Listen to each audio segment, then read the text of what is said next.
भगवान श्री रमण महर्षि ने एक सच्चे सद्गुरु के लक्षण बताए। स्वयं में स्थिर रहना, सभी को समान दृष्टि से देखना, हर समय सभी स्थानों और परिस्थितियों में अटल साहस आदि। एक निष्ठावान शिष्य के लक्षण क्या हैं? दुख निवारण और आनंद की प्राप्ति के लिए तीव्र लालसा और किसी भी अन्य प्राप्ति के लिए तीव्र घृणा। उपदेश की क्या विशेषताएं हैं? श्री रमण महर्षि ने इसके बारे में बताया। उपदेश शब्द का अर्थ है स्थान या आसन के निकट। उप निकट, देश, स्थान या आसन। गुरु जो सच्चित आनंद, अस्तित्व, चेतना और आनंद शब्दों से संकेतित है, उसका अवतार है, जो उस शिष्य को रोकता है जो इंद्रियों की वस्तुओं के रूपों को स्वीकार करने के कारण भटक गया।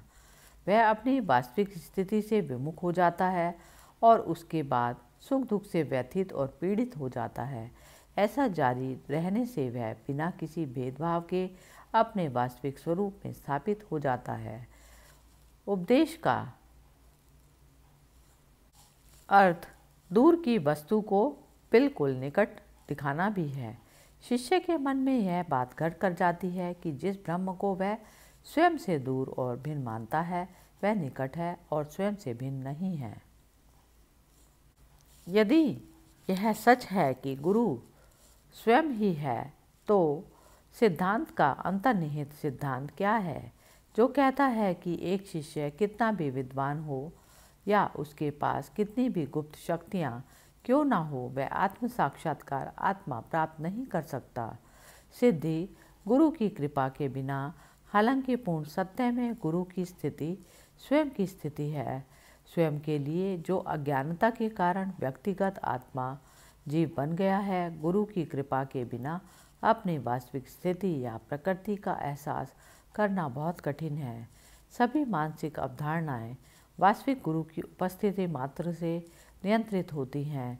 यदि वह उस व्यक्ति से कहे जो अहंकार पूर्वक दावा करता है कि उसने विद्या के सागर का दूसरा किनारा देख लिया है, या अहंकार पूर्वक दावा करता है कि वह ऐसे कार्य कर सकता है जो बिल्कुल असंभव है, हाँ, तुमने वह सब सीख लिया जो होना चाहिए सीखा, लेकिन क्या आपने स्वयं सीखा जानना है? और आप जो लगभग असंभव कार्यों को करने में सक्षम हैं, क्या आपने खुद को देखा है?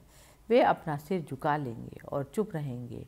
इस प्रकार यह स्पष्ट है कि केवल गुरु की कृपा से और किसी अन्य सिद्धि से स्वयं को जानना संभव है। गुरु की कृपा के क्या चिन्ह हैं? यह मन और वाणी से परे है। यदि ऐसा है तो यह कैसे कहा जाता है कि गुरु की कृपा से शिष्य को अपनी वास्तविक स्थिति का एहसास होता है? यह उस हाथी की तरह है जो अपने सपने में शेर को देखकर जाग जाता है। जिस प्रकार हाथी केवल शेर की दृष्टि से जागता है, वैसे ही यह भी निश्चित है कि शिष्य अज्ञान की नींद से गुरु के अनुग्रह के परोपकारी रूप के माध्यम से सच्चे ज्ञान की नींद से जागता है। इस कहावत का क्या महत्व है कि असली गुरु का स्वभाव सर्वोच्च भगवान सर्वेश्वर का है। व्यक्तिगत आत्मा के मामले में जो सच्चे ज्ञान की स्थिति या ईश्वर की स्थिति प्राप्त करना चाहता है और उस वस्तु के साथ हमेशा भक्ति का अभ्यास करता है, जब व्यक्ति की भक्ति एक परिपक्व अवस्था में पहुंच जाती है, तो भगवान जो उस व्यक्तिगत आत्मा का गवाह होता है और उससे अलग नहीं होता, मानव रूप में सामने आता है। सच्चित आनंद उनकी 3 प्राकृतिक विशेषताएं, रूप और नाम के साथ साथ वह भी कृपा पूर्वक ग्रहण करते हैं और शिष्य को आशीर्वाद देने की आड़ में उन्हें अपने आप में आत्मसात कर लेते हैं। चूँकि यह एक सुस्थापित निष्कर्ष है, यह कहते हुए कि गुरु ही भगवान है, बिल्कुल सत्य है। फिर कुछ महान व्यक्तियों ने बिना गुरु के ज्ञान प्राप्त कैसे किया? कुछ परिपक्व व्यक्तियों के लिए भगवान ज्ञान के प्रकाश के रूप में चमकते हैं और सत्य के बारे में जागरूकता प्रदान करते हैं। भक्ति का अंत भक्ति और सिद्धांत अर्थात शैव सिद्धांत का मार्ग है। यह सत्य सीखना है कि सभी के कर्मों ने निस्वार्थ भक्ति के साथ किया, तीन शुद्ध किए गए उपकरणों शरीर वाणी मन की सहायता से प्रभु के सेवक की क्षमता में भगवान के कार्य बन जाते हैं और मैं की भावना से मुक्त हो जाते हैं। मेरा यह भी सत्य है कि शैव सिद्धांतिक जिसे पराभक्ति सर्वोच्च भक्ति कहते हैं या भगवान की सेवा में रहते हैं, ज्ञान के मार्ग या वेदांत का अंत क्या है, यह सत्य को जानना कि मैं भगवान ईश्वर से अलग और कर्तृत्व अहंकार होने की भावना से मुक्त नहीं है। यह कैसे कहा जाता है कि इन दोनों रास्तों का अंत एक ही है।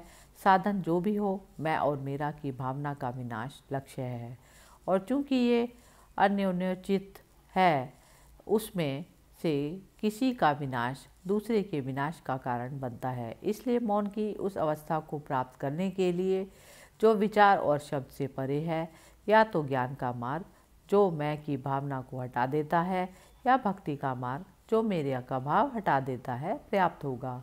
अतः इसमें कोई संदेह नहीं कि भक्ति और ज्ञान के मार्गों का अंत एक ही है। नतानंद, जब तक मैं मौजूद है तब तक प्रभु को भी स्वीकार करना आवश्यक है। यदि कोई आसानी से पहचान की सर्वोच्च स्थिति सुयुज्य को आसानी से वापस पाना चाहता है, तो केवल यह उचित है कि वह इस निष्कर्ष को स्वीकार करे। अहंकार का निशान क्या है? मैं के रूप की व्यक्तिगत आत्मा अहंकार है, जो आत्मचेतना की प्रकृति चित्त का है। उसमें मैं का कोई अर्थ नहीं, ना ही असंवेदनशील शरीर में मैं की भावना है। चेतना और अक्रिय शरीर के बीच एक भ्रांतिपूर्ण अहंकार का मध्यवर्ती स्वरूप ही सभी परेशानियों का मूल कारण है। इसके विनाश पर किसी भी तरह से जो वास्तव में मौजूद है, वह वास्तव में वैसे ही चमकेगा जैसे वह वास्तव में है। इसे मुक्ति या मोक्ष कहा जाता है। हरि ओम तत्सत।